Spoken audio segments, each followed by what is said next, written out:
Ce matin, la ministre des Sports, Amélie Oudéa-Castéra, chez nos confrères de France 2, a proposé que pour les athlètes qui décrochent une médaille, quelle que soit la couleur à ces Jeux de Paris, ils soient tous décorés finalement de la Légion d'honneur. Pour information, seuls les champions olympiques avaient cet honneur-là, et les autres avaient un grade inférieur dans l'ordre national du mérite. Alors est-ce que ça paraît logique de mettre tout le monde à la même enseigne, et est-ce que c'est une forme de reconnaissance de la part de la nation de les inscrire comme ça dans ce registre-là? Isabelle. Moi, je pense qu'il est important. Cette reconnaissance, elle est très importante. Ça montre combien le sport peut être important et valorisé. Après, de mettre tout le monde à la même enseigne, déjà d'être médaillé, c'est très bien, je trouve. Donc voilà, moi, cette hiérarchie, on va dire, c'est quand même une distinction très importante. Moi, ça me choque pas qu'il y ait cette hiérarchie. Sébastien. Moi, je trouve que c'est une très bonne idée. Je rejoins Isabelle justement pour dire que effectivement, il y a un groupe France, il y a une team France. Il y en a qui ont des médailles, il y en a qui en ont pas. Pas faire de différence par rapport aux médaillés pour leur attribuer une reconnaissance, c'est super. Maintenant, je trouve, là c'est un coup de gueule pour le coup, je trouve qu'on a attendu les Jeux de 2024 pour se rendre compte qu'on avait des sportifs en France, pour reconnaître leur valeur, leur qualité et tout le travail qu'ils ont fourni. Qui ils sont. Et puis ça me fait rebondir aussi sur ce collectif qui a été monté. C'est un peu la même histoire, quoi. On attribue des mois de retraite pour la reconnaissance du travail effectué pendant toutes les années d'entraînement et tous les sacrifices qu'ils ont fait.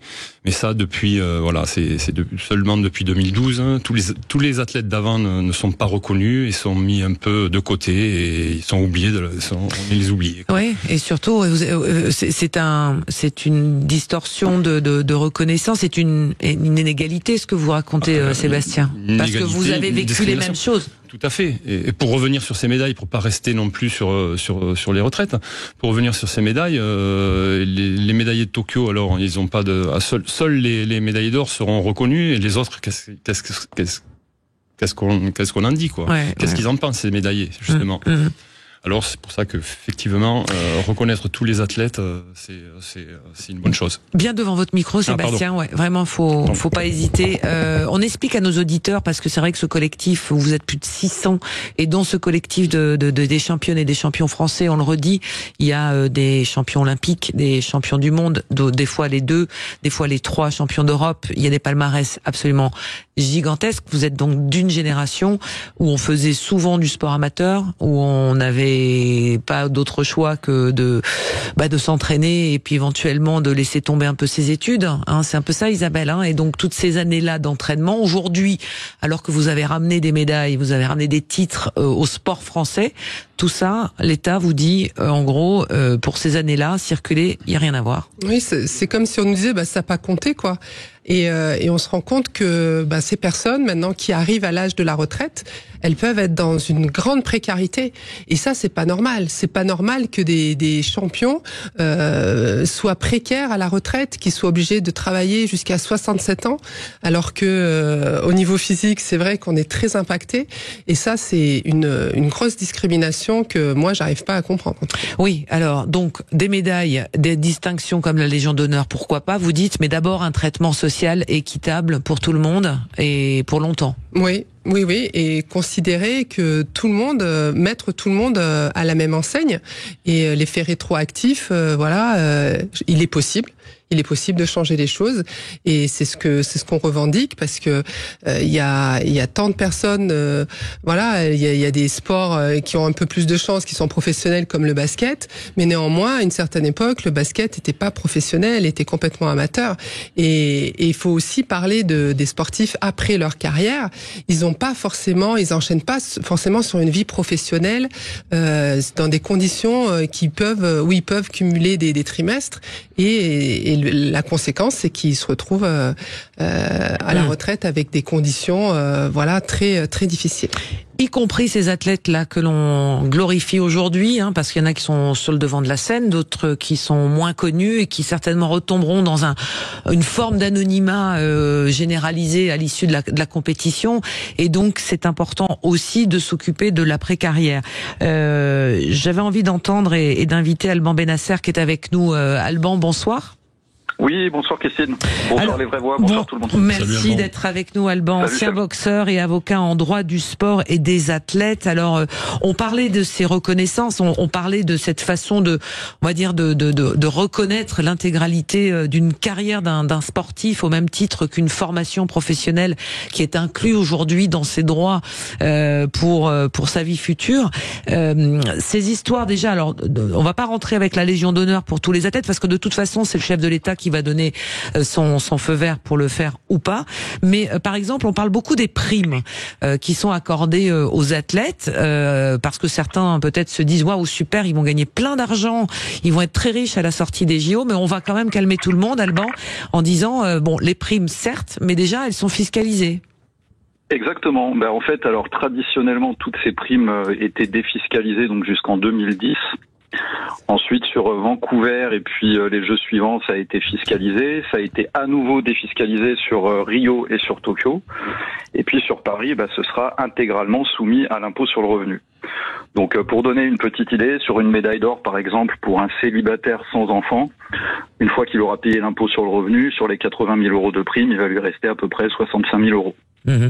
Pour des années de travail, je le rappelle. Pour 4 ans, pour 4 ans de préparation et puis un gros travail et puis l'objectif de toute une vie. Donc certes, 80 000 euros c'est de l'argent, mais on va dire que l'État donne d'une main et puis il reprend une partie de l'autre main, de l'autre côté. Alban, c'est 80 000 euros donc pour une médaille d'or. On descend pour la médaille d'argent à 40 000. 40 000. C'est beaucoup le différentiel entre quand on voit que là un athlète il rate la médaille d'or pour 2 centièmes, c'est quand même terrible. Et ces 40 000 euros sont aussi fiscalisés. Ouais, c'est intégralement. En fait, pour faire simple, toutes les primes aux médailles olympiques sont soumises à l'impôt sur le revenu. Donc tout est fiscalisé, que ce soit du bronze, que ce soit de l'argent, que ce soit de l'or, il faudra payer l'impôt sur le revenu quoi qu'il arrive, puisqu'en fait ces revenus-là sont assimilés à des traitements et salaires. Donc les sportifs devront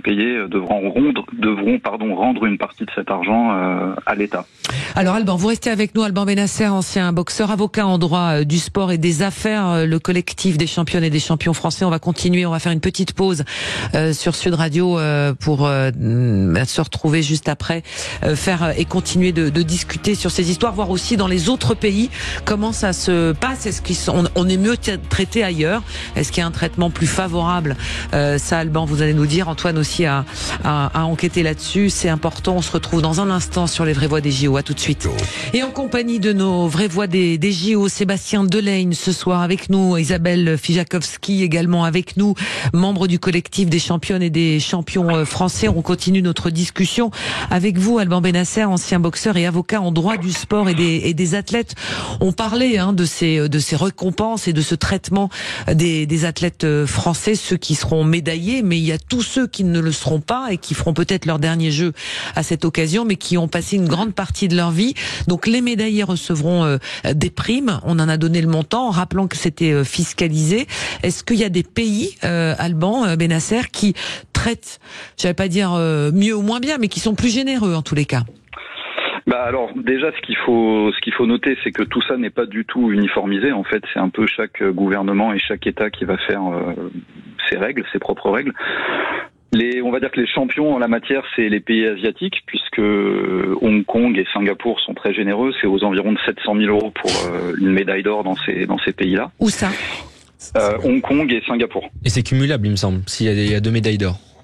Ouais, tout à fait. Donc parce qu'en France, est-ce que c'est cumulable? Est-ce que par exemple, Léon Marchand, 3 médailles d'or, il a 3 fois 80 000 euros. Non. Alors, non, dit Sébastien Delaine. Ouais, Sébastien d'ailleurs que j'ai reconnu grâce à son accent chantant tout à l'heure. Mais Sébastien, salut Sébastien, je crois qu'il a raison. Effectivement, les textes sont très flous. Ouais. Là, c'est le juriste qui parle, donc les textes sont assez obscurs. La pratique, ce qu'on constate, c'est qu'effectivement, c'est pas cumulable.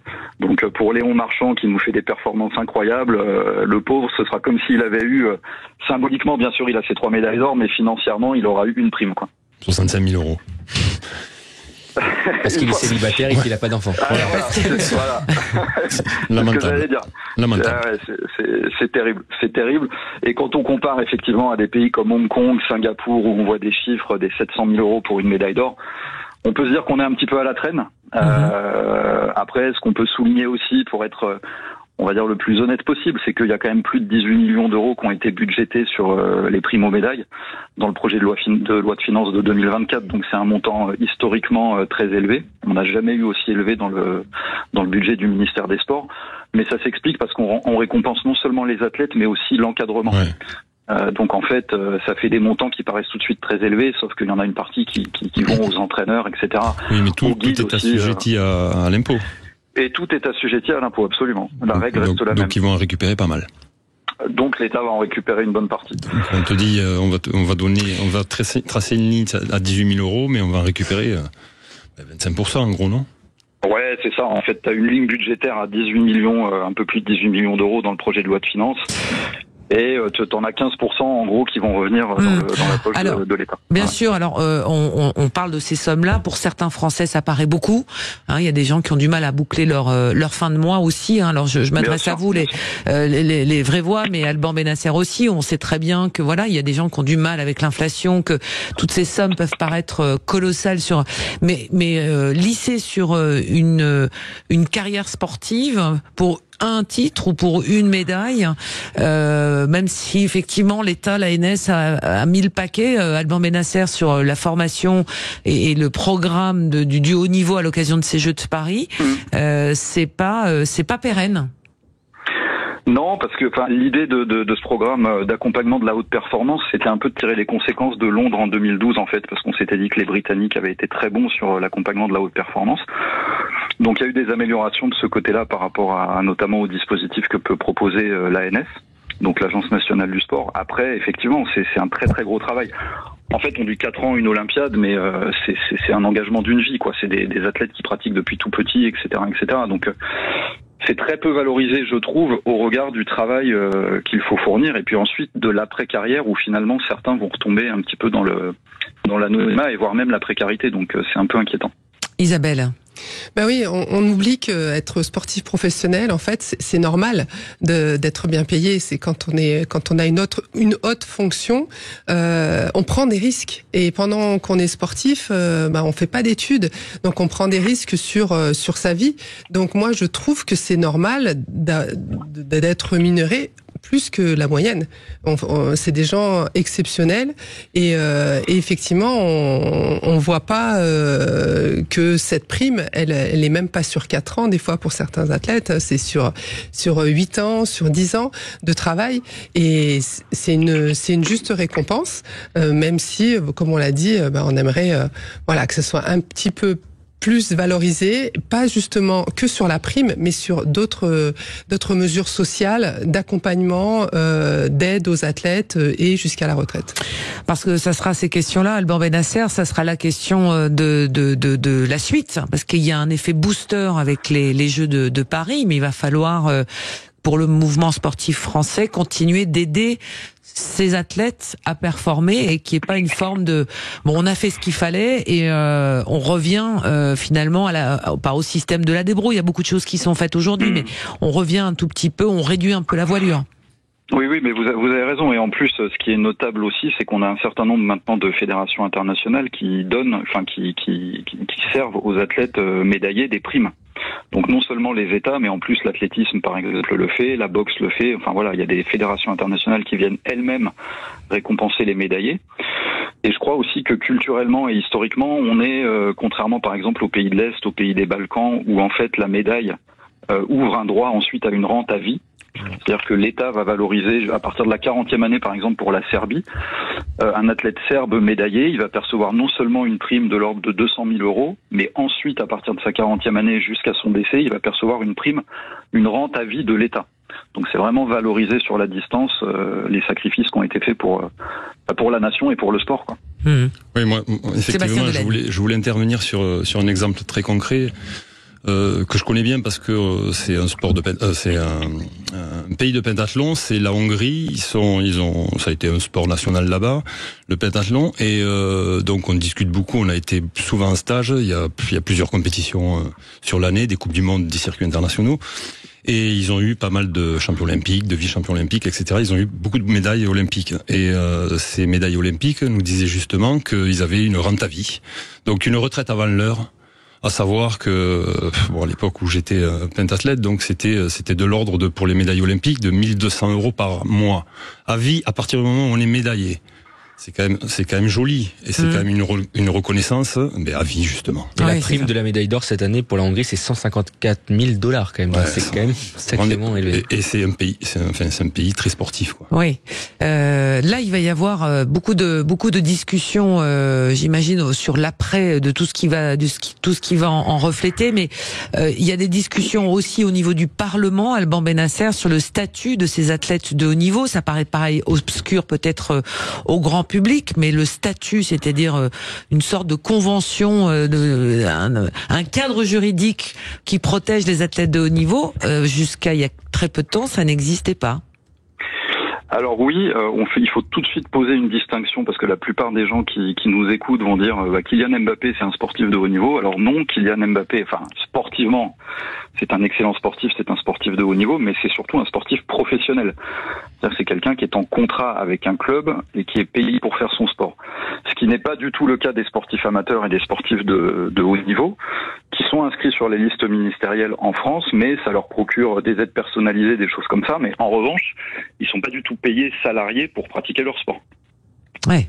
Donc il faut aller chercher des contrats, ou en tous les cas il faut performer, et c'est des partenaires, et on voit effectivement de ce côté-là.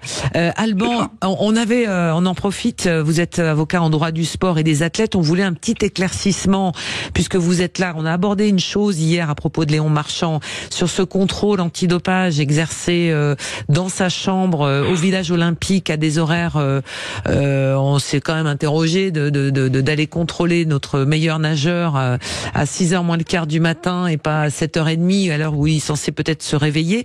Les contrôleurs antidopage, ils ont le droit d'aller partout, tout le temps et où ils veulent. Oui, quasiment. Pour simplifier, on va dire que oui, parce que, la volonté, c'est vraiment de garantir. Alors, moi, je pense qu'il y a une forme d'hypocrisie dans tout ça, mais bon, on peut rebondir là-dessus. Mais la volonté affichée, c'est de garantir l'équité et l'intégrité des compétitions sportives. Et en fait, on sait que la planification des contrôles, faut savoir que Paris 2024, c'est 6000 contrôles qui sont prévus. Et sur les Jeux paralympiques, c'est 2600 contrôles qui sont envisagés. Donc ça fait 8600 sur les deux Olympiades, donc c'est énorme. Et en fait, on cible, c'est ciblé, c'est-à-dire qu'on prend les sports les plus médiatiques, on prend les sports justement pour peut-être faire des exemples, je sais pas, mais en tout cas, voilà, il y a une politique de contrôle qui tient compte de la nature et de la médiatisation du sport. Donc ça, totalement innocent qu'on aille contrôler un triple médaillé olympique dans ces circonstances. Tout à fait.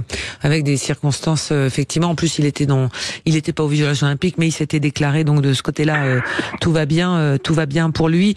Alban Benasser, sur le statut des athlètes et la façon dont ils sont perçus, est-ce que vous pensez qu'il y aura un avant et un après Paris 2024 ? Très honnêtement, je pense qu'on va en parler là ça va être du court terme. Je veux pas être défaitiste, je veux pas être pessimiste, parce qu'il y a des belles choses qui sont mises en place, on a des beaux jeux, etc., etc. Donc je reste positif, mais fondamentalement, vous parliez du rapport justement de Brigitte Bédier sur le statut des sportifs de haut niveau. Il y a des propositions qui sont faites, mais on voit que c'est encore un peu frileux, c'est encore un peu timide. Surtout, il nous faudrait un gouvernement aussi. C'est bien aussi, ce serait mieux, ce serait plus stable. Mais c'est vrai que quand on voit ce qui est proposé, on sent bien que la volonté de ce rapport, c'est de se rapprocher d'un statut du sportif de haut niveau qui serait similaire à celui du sportif professionnel, donc avec un contrat de travail, un revenu régulier, etc., etc. Mais le principal problème auquel on se heurte, c'est un problème d'argent. C'est-à-dire qu'aujourd'hui, si vous voulez salarier un sportif de haut niveau pour qu'il vive de la pratique de son sport, il faut une structure qui va lui payer un salaire. Aujourd'hui, la plupart des clubs amateurs n'ont pas les moyens financiers de salarier décemment un sportif de haut niveau. Donc la volonté, elle mérite d'être saluée, elle est belle, mais simplement dans la mise en pratique, outre le fait qu'on n'a pas de gouvernement, ça va être compliqué.